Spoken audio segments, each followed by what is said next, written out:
can't come to Indianapolis and not go to the Indy Motor Speedway Museum, so we're going to do that. Shoot some video inside, but we are in the middle of Speedway. First time I've ever been. Same. Menu.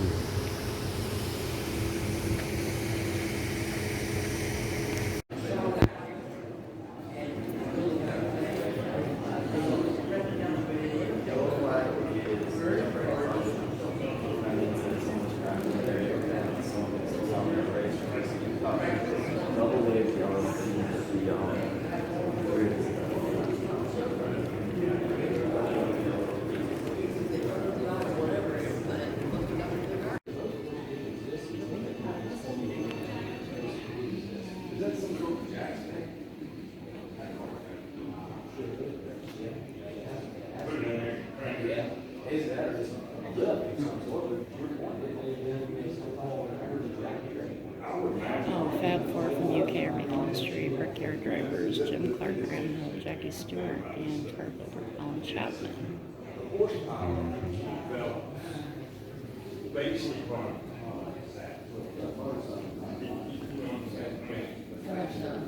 Title Clark, first foreigner to win 500 since 16.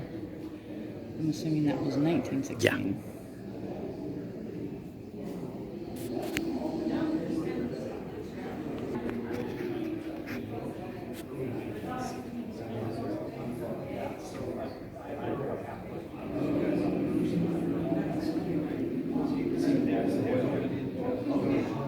So it burned down the morning of the race, and it was some, I forget what year it was.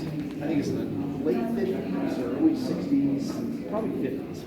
And it's not, yeah. And then they kind of used this as an excuse to build all new garages.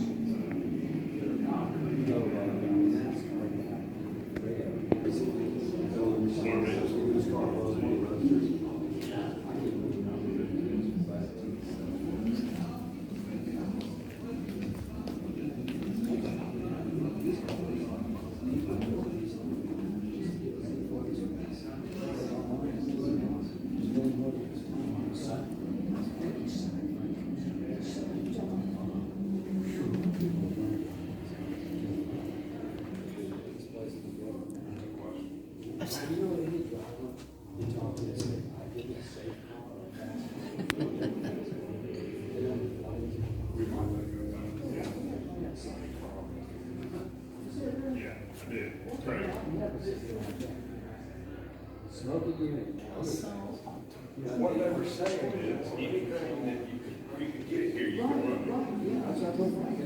run. To cover all the international drivers so their home media can come and cover their driver. But this again now it is used by IndyCar because F1 no longer comes here, so it's used by IndyCar, and during the 500 we still have a lot of international talent. So their home countries will come and cover their home driver. So you guys want to keep following me down this way? I'll show you some stuff. First up we have on the wall over here, they have this new tradition they started. It is the green flag around the world. Various different people with the green flag again around the world. Here's Indiana Governor Eric Holcomb in Jerusalem, Israel, holding up the green flag. It's kind of like the torch around the world, which they do for the Olympics, so it's like that. But over here we have two drivers of the NTT IndyCar Series. This is Colton Herta, who drives the number 26 car, Gainbridge car for Andretti Autosport. And this is Jimmy Johnson, who drives the number 48 Carvana car for Chip Ganassi Racing. Jimmy Johnson you also might know from NASCAR. He is tied with the most NASCAR Cup championships with both Dale Earnhardt Sr. and Richard Petty. So you guys want to keep following me down here. This is where the actual media happens. Again, 350 plus media members can fit here. You have two currents on each one. One of them is for the European, the other one is the American current. So again, multiple different countries can work out of here.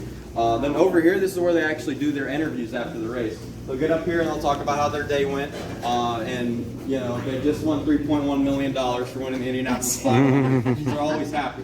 So if anyone wants their photo up there, I'd be more than happy to take it for anyone. Oh, yes.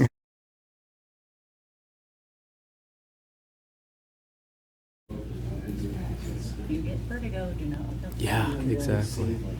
I can feel it already. I'm not even looking. I had a little bit just walking up to it. This thing goes all the way. I want to go down the hole. Yeah.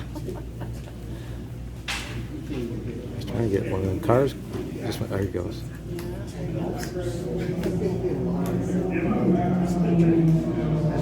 bet they're qualified.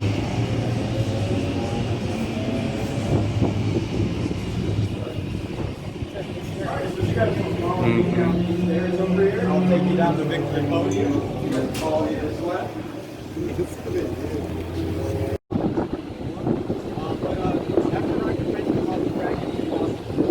He had this lift over here. So after the race, basically, Victory Lane used to be down there. The car would sit down there to do all the post-race festivities. Now, after Penske bought it, he added that lift to lift the winning car all the way up onto this platform, remove those two gates in the middle, and the car is backed up on here, and all the post-race victory. So if car number 54 moved up in position, they pull it off and move it one over. So that's how they used to do. That's how they used to score the race. Before they even did that, they had a whole bunch of people with numbers on their backs. So if car number 8 moved up 3 positions, the guy with the number 8 would get up, move over 3 chairs. If car number 7 got passed, he'd get up, move back a chair. So that's how they used to do it for the first few races. Now, a couple things to think about. One, you couldn't see the track from one place here even then. So there's not one place you can sit and see all 4 turns. So again, and then again, the first 500 was 6 hours and 42 minutes.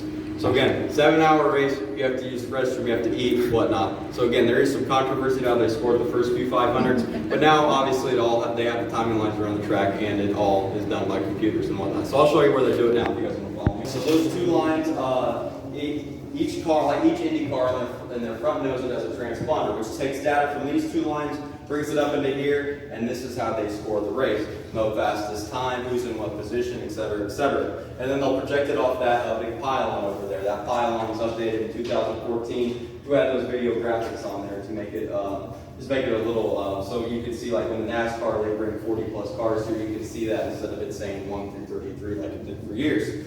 The yard brick is all original from 1909. All original brick. Actually, you can't see them, but there's 200 bricks in the middle. One of them is for the first 4-time winner, AJ Foy, who's a legend around there.